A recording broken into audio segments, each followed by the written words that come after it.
الحمد لله رب العالمين والصلاة والسلام على سيد الأنبياء والمرسلين وعلى آله وأصحابه وأزواجه وذرياته أجمعين أما بعد. قال الله تبارك وتعالى: أعوذ بالله من الشيطان الرجيم. بسم الله الرحمن الرحيم. يا أيها الرسل كلوا من الطيبات واعملوا صالحا إني بما تعملون عليم. صدق الله العظيم. اللهم صل على محمد وعلى آل محمد كما صليت على إبراهيم وعلى آل إبراهيم إنك حميد مجيد. اللهم بارك على محمد وعلى آل محمد كما باركت على إبراهيم وعلى آل إبراهيم إنك حميد مجيد. محترم بزرگوں اور دوستو، اللہ تبارک و تعالیٰ کا بے انتہا شکر ہے کہ اس نے ہمیں اور آپ کو جمعے کی مناسبت سے اپنے پاک گھر میں جمع فرمایا، کچھ کہنے سننے کی بھی توفیق عطا فرمائی. دعا کریں کہ اللہ تبارک و تعالیٰ ہمیں ان باتوں پر عمل کرنے کی توفیق عطا فرمائے. ابھی میں نے آپ حضرات کے سامنے سورہ مؤمنون کی ایک آیت مبارکہ پڑھی ہے، جس میں اللہ تبارک و تعالیٰ نے انبیاء علیہم الصلاۃ والسلام کی جماعت سے خطاب کرتے ہوئے ارشاد فرمایا کہ پاکیزہ مال کھاؤ اور نیک عمل کرو. اس آیت مبارکہ میں اللہ تبارک و تعالیٰ نے دو باتیں ارشاد فرمائی ہیں، ایک پاکیزہ مال کھانا اور دوسرے نیک عمل کرنا. اللہ تبارک و تعالیٰ نے جس طرح تمام انبیاء علیہم الصلاۃ والسلام کے ذریعے سے توحید، رسالت، آخرت، قیامت، جہنم، جنت، فرشتے، عبادات، اخلاق، معاشرت کے بارے میں رہنمائی فرمائی ہے، اسی طرح اللہ تبارک و تعالیٰ نے صنعت و تجارت، لین دین، خرید و فروخت، محنت و مزدوری وغیرہ معاشی معاملات کے بارے میں بھی رہنمائی فرمائی.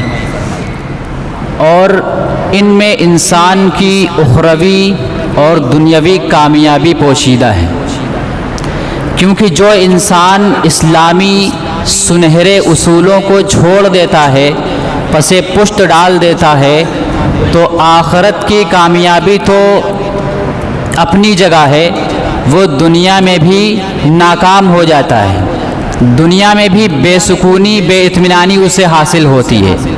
اور جب بندہ کسب حلال کو چھوڑ دیتا ہے، حلال کمائی کو چھوڑ دیتا ہے اور حرام کی طرف بھاگتا ہے، حرام راستہ اختیار کرتا ہے، تو دنیا اور آخرت کے بہت سارے نقصانات کا اسے سامنا کرنا پڑتا ہے.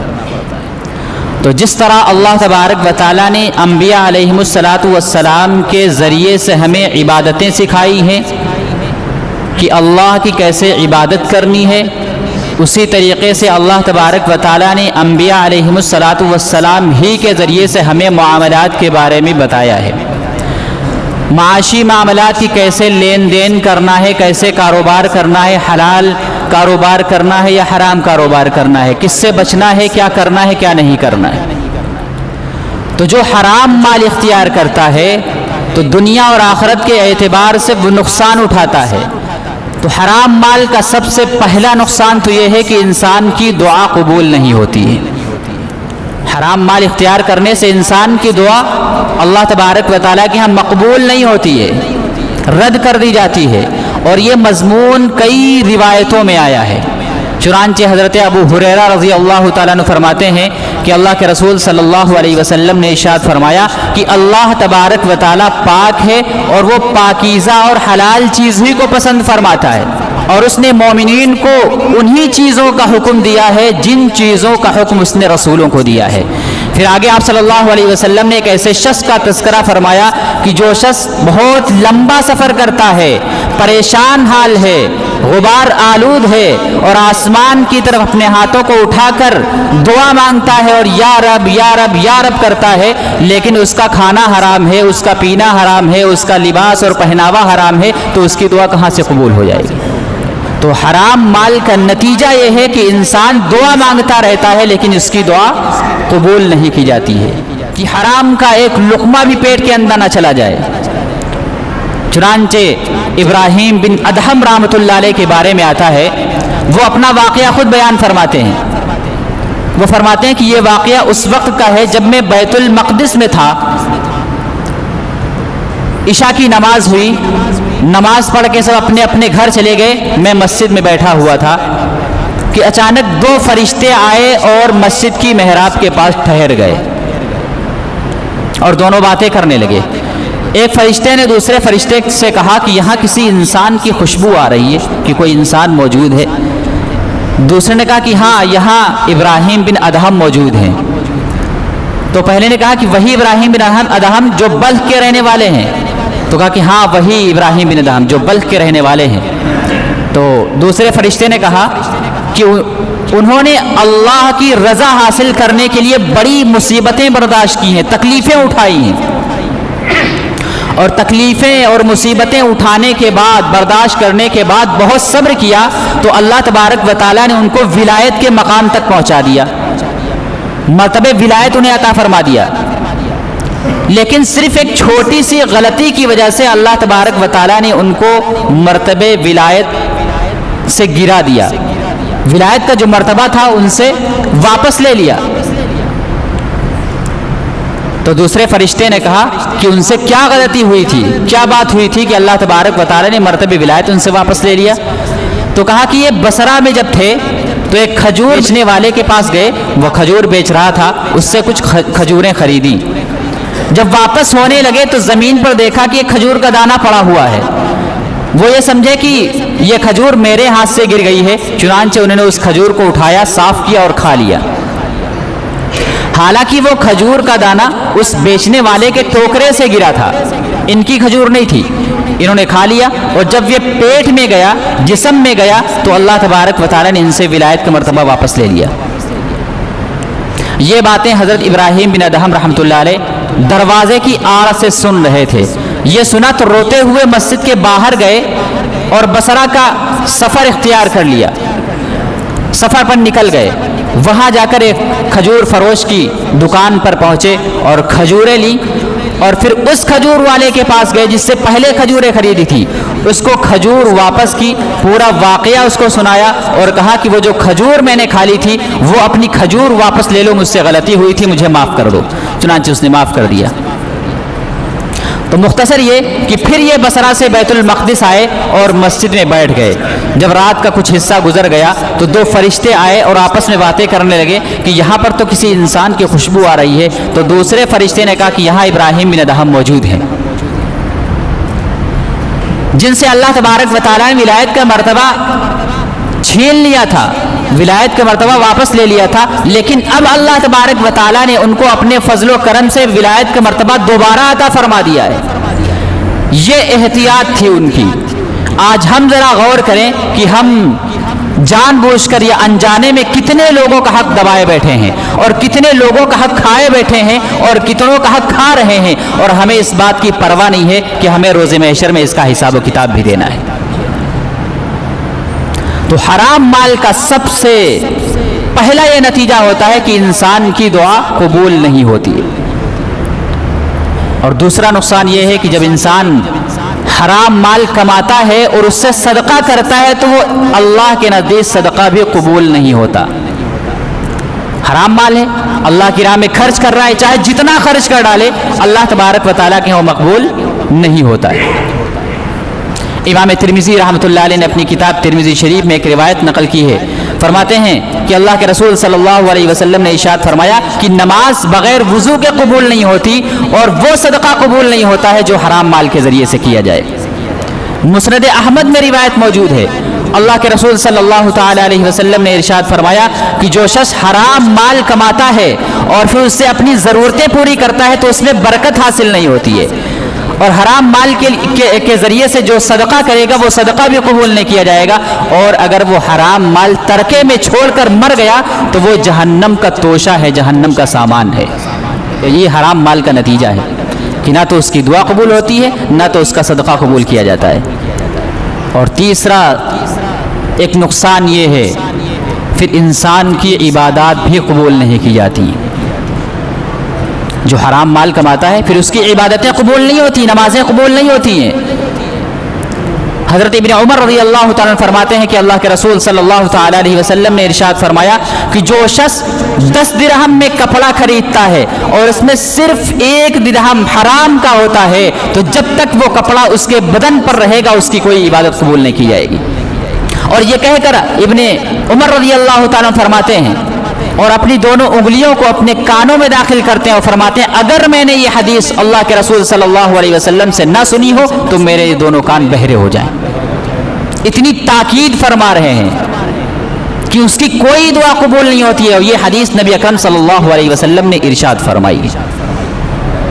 یہ نقصان ہے. اور ایک اور نقصان یہ ہوتا ہے کہ انسان کو پھر عبادات میں حلاوت نصیب نہیں ہوتی ہے، عبادت میں اسے لطف حاصل نہیں ہوتا، اسے مزہ نہیں آتا ہے عبادت کرتے ہوئے. اور ایک نقصان یہ ہے کہ اس کی روزی میں برکت نہیں ہوتی ہے. برکت نہیں ہوتی ہے کہ اس کا مال ہی ضائع ہو جاتا ہے، کماتا ہے اس کا مال برباد ہو جاتا ہے، ضائع ہو جاتا ہے، اسے پتہ ہی نہیں چلتا کہ ہمارا مال کہاں گیا.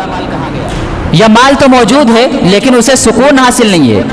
مال کا اصل مقصد کیا ہے؟ اصل مقصد ہوتا ہے زندگی میں سکون حاصل ہو، مال کا مقصد یہ ہے. لیکن جیسے جیسے مال بڑھتا چلا جاتا ہے تو بے سکونی حاصل ہوتی ہے، بے سکونی میں اضافہ ہوتا چلا جاتا ہے. تو یہ کیا ہے؟ حرام مال کی نحوست اور حرام مال کا نقصان ہے کہ انسان کے مال میں بے برکتی ہوتی ہے، برکت نہیں ہوتی ہے. اور ایک نقصان یہ بھی ہے کہ انسان کے اندر برائی کا جذبہ پیدا ہوتا ہے، گناہ کرنے کا جذبہ پیدا ہوتا ہے. اور حرام مال کا ایک نقصان یہ ہے کہ شیطان مطمئن ہو جاتا ہے، خوش ہو جاتا ہے، بے خوف ہو جاتا ہے. اور وہ اپنے چیلوں سے کیا کہتا ہے؟ اپنے چیلوں سے کہتا ہے کہ تمہیں کوئی فکر کرنے کی ضرورت نہیں ہے، اس کا کھانا چیک کرو، اس کا پینا دیکھو، اس کے کپڑے دیکھو کیسے ہیں. جب بندہ اللہ تبارک و تعالیٰ کی عبادت میں مشغول ہو جاتا ہے، عبادت کرنے لگتا ہے، تو شیطان اپنے چیلوں سے کہتا ہے کہ اس کا کھانا دیکھو کیسا ہے، اس کا پینا دیکھو کیسا ہے، اس کا پہناوا دیکھو کیسا ہے. اگر حرام کا ہے تو تمہیں کوئی فکر کرنے کی ضرورت نہیں ہے، کیونکہ اس کی عبادت تو ویسے ہی قبول نہیں کی جائے گی، اس کی عبادت اس کو کوئی فائدہ نہیں دے گی.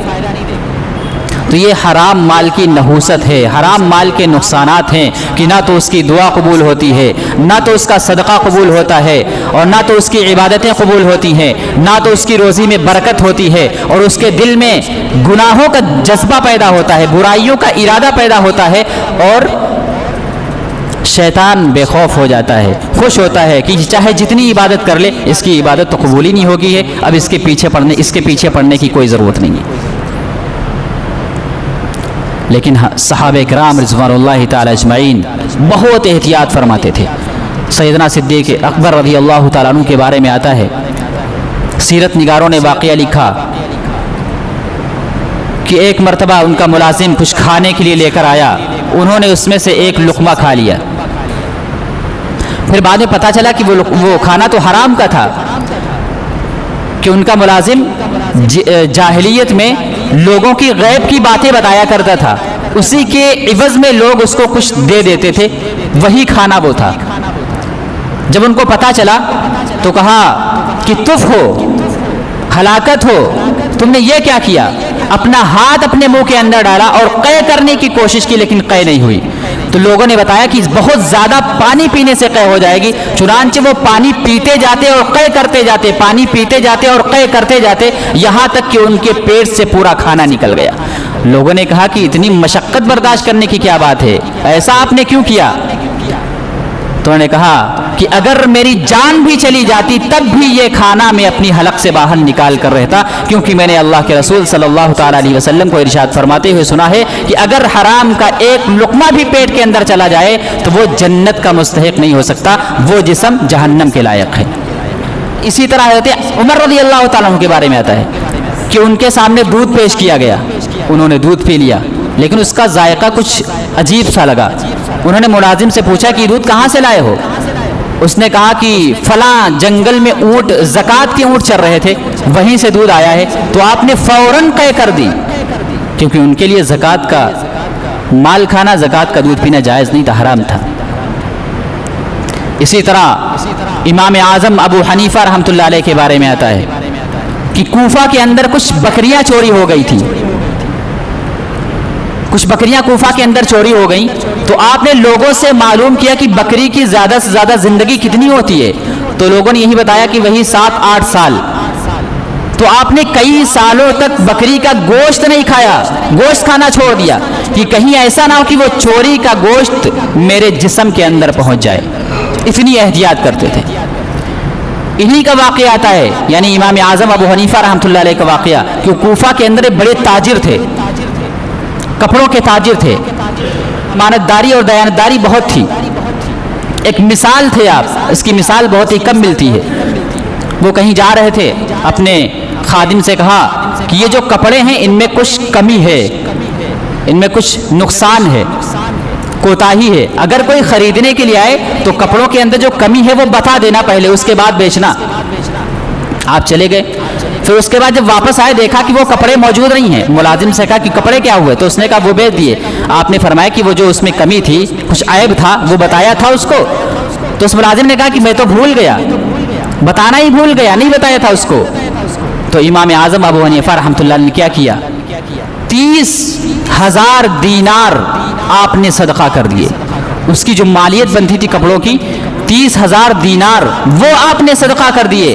یہ احتیاط تھا ان کا کہ حرام کی کمائی ہمارے پاس نہ آ جائے، حرام کا مال ہمارے پاس نہ جائے، کیونکہ وہ اللہ تبارک و تعالیٰ سے ڈرتے تھے۔ کیونکہ اللہ کے رسول صلی اللہ علیہ وسلم نے فرمایا کہ اگر ایک لقمہ بھی جسم کے اندر حرام کا پہنچ جائے گا تو وہ جنت میں نہیں جائے گا بلکہ وہ جہنم کے مستحق ہے۔ اللہ تبارک و تعالیٰ سے دعا کریں کہ اللہ تبارک و تعالیٰ ہمیں حلال رزق عطا فرمائے اور حلال کی کوشش کرنے کی توفیق عطا فرمائے، حرام سے بچائے۔ وآخر دعوانا الحمدللہ